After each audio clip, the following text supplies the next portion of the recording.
followed by Didier Deschamps as usual.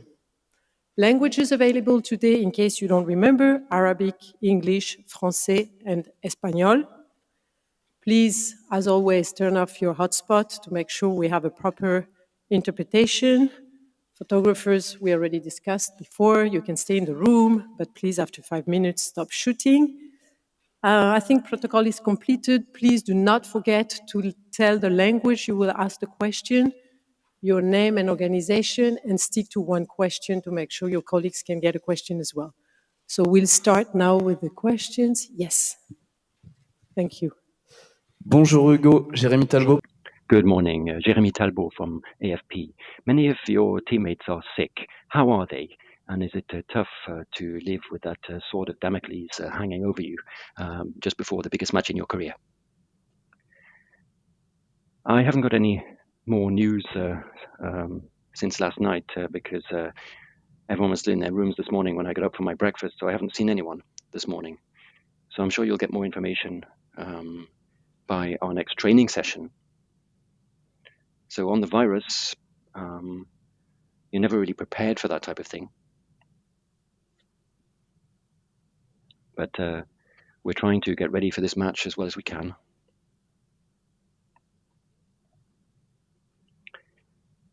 These are things for which we weren't necessarily prepared, but we remain focused. And of course, we're very excited about playing in a World Cup final. Over here, Jean-François Perret, Europe 1, to your left. Of course, this is a wonderful opportunity to play, and there's a long history of matches between France and Argentina. Wonderful matches have taken place. How do you define the style of play of this Argentinian team? And you've known them for some time now. Well, I can say what I've seen of them during this World Cup. They're a very well-organized side, very strong defensively, and very aggressive press on whoever has the ball. And they're very good on the break by taking advantage of their opponent's mistakes. And over the years, Argentina has always produced some world-class players. Maradona, of course, was a perfect example of that. And now we have Lionel Messi, who are legends of football. So everyone will be really looking forward to the final in the Argentina camp.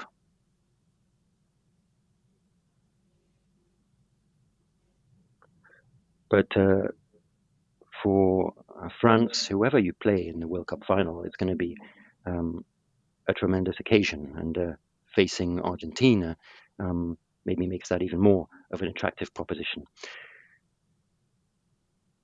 In any case, I sincerely hope that this match will go down in history, French history in particular. L'équipe, we know the very calm Hugo Lloris that we tend to see in press conferences, but we also see that Hugo Lloris can raise his voice in the changing room before a match. Which is the real Hugo Lloris? I think I do tend to be someone who remains calm in general, but like anybody, emotions can take over, and I do talk a lot in the changing room sometimes, and that's part of being a footballer, and these are things you can't necessarily control. I do remain calm mostly, so that's pretty much all I can say.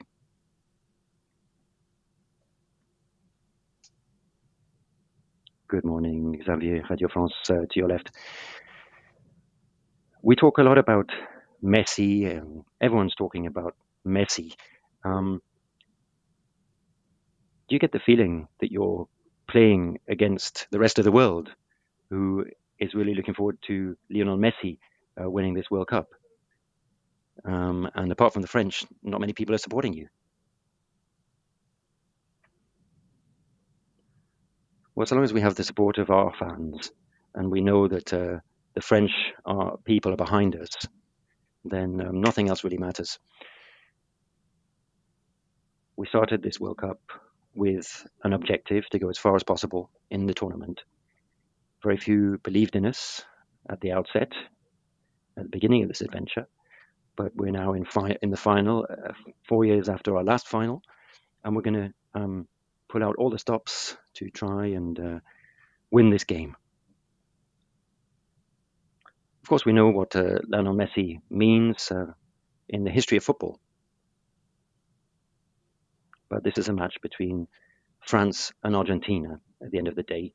And there are some very good players in the two squads. Of course, Argentina are great competitors, and we're looking forward to a great match. Over here, what will you say to your teammates in your team talk before the match? And is there a difference between those who've already played in a World Cup final last time and those who haven't? Well, what happens in the changing rooms before a match isn't always planned. It's spontaneous. And it depends what I feel like saying at the time.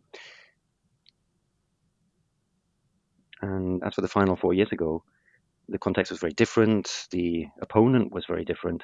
And it was a different tournament. We played different matches. You have to live in the moment. And of course, our experience 4 years ago can help for those of us who played in that match.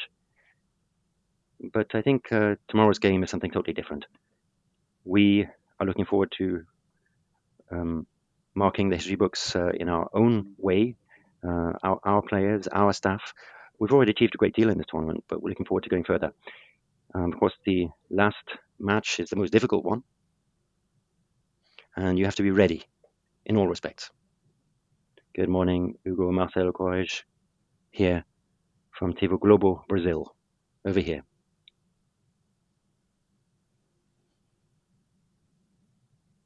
No captain in the history of the World Cup has lifted the World Cup trophy twice. Of course, you'll have to win the final to do that. But I think it's an enormous responsibility on your shoulders. What do you feel about having that opportunity? Well, look, I was privileged enough to win the trophy with my teammates in 2018, and I'm very proud about that. But to be honest with you, I'm focusing on the present now. What happened in the past belongs to the past. And as I said earlier, we're looking forward to writing our own history and creating our own story. And we'd like to finish this tournament as well as we possibly can. Of course, it is going to be the toughest match of the tournament. It's the final. That goes without saying. And we're going to have to be ready for any scenario. We're going to have to be ready to show great solidarity, graft, and in spite of all of the games that we've been playing, maybe the tiredness and the circumstances with this virus as well that's been going through the camp, we're going to have to finish the job as well as we can. Good morning, Xavier Giraudon, Info Sport Plus Canal. You started the tournament with a few players missing, injured, and now you have people sick. A lot of journalists around the world are amazed by your resilience and the fact that you're still grafting on in this tournament. And has that helped you in terms of creating a good team spirit before this great match? I think in the past we've already proved that French teams who have been successful have always based that success on a strong team spirit. And so we try to draw from that. There's a very good feeling in the camp since the beginning of the tournament, and there's no reason why that shouldn't be seen again tomorrow, even though anything's possible. In a match, there is always a little bit of uncertainty about the outcome, of course, and we're going to try and do our best in spite of the circumstances. I think thanks to the adrenaline and the excitement that we will feel, we'll all be fit enough and ready to do everything we can to win this last battle.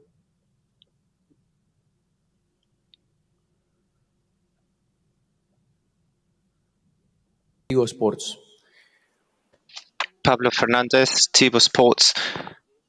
Hugo, we have seen France playing in two different styles. When the game is very evened out or the opponent is leading the score, France is very lethal and you go into the attack, even desperately, to put it like that. But then when you're leading the match, you give out the ball to the opponent. By doing this, you struggled against Morocco or even against England. They equalized and they could even have taken the lead. Do you have the same plan ahead of the final, or is it too dangerous to give the ball to Argentina? And last question, how do you feel about the possibility of being World Cup winner twice?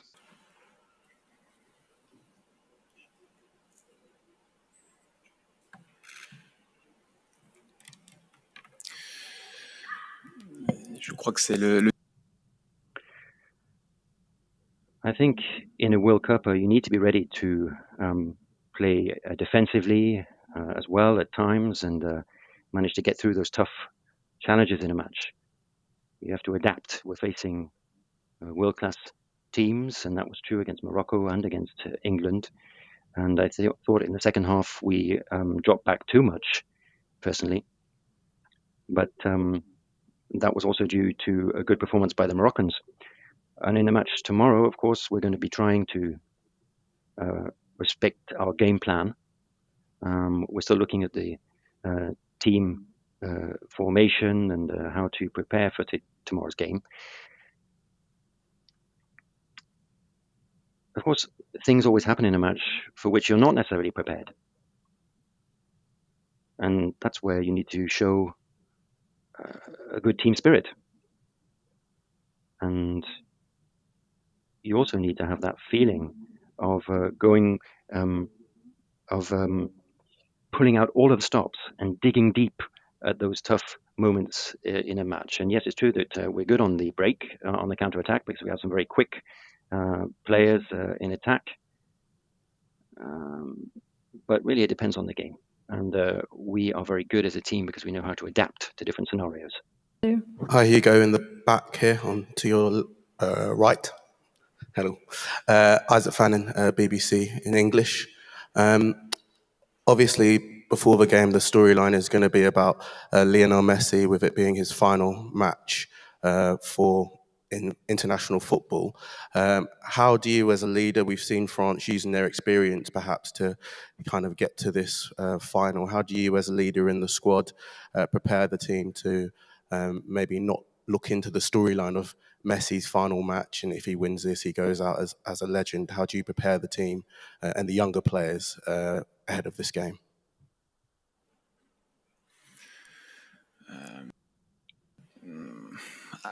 I believe it's the event is too massive. Just being focused on one player. It's a final between two big nations of football, between Argentina and France. Obviously, when you face that type of player, you need a special focus on him, but it's not only about him. You know, it's a strong team with a lot of talented players, with a young generation of players, and you can feel that they are all dedicated to Leo Messi. But again, we will try to find the key to get the success on this game. Thank you very much, Hugo. Good luck for tomorrow.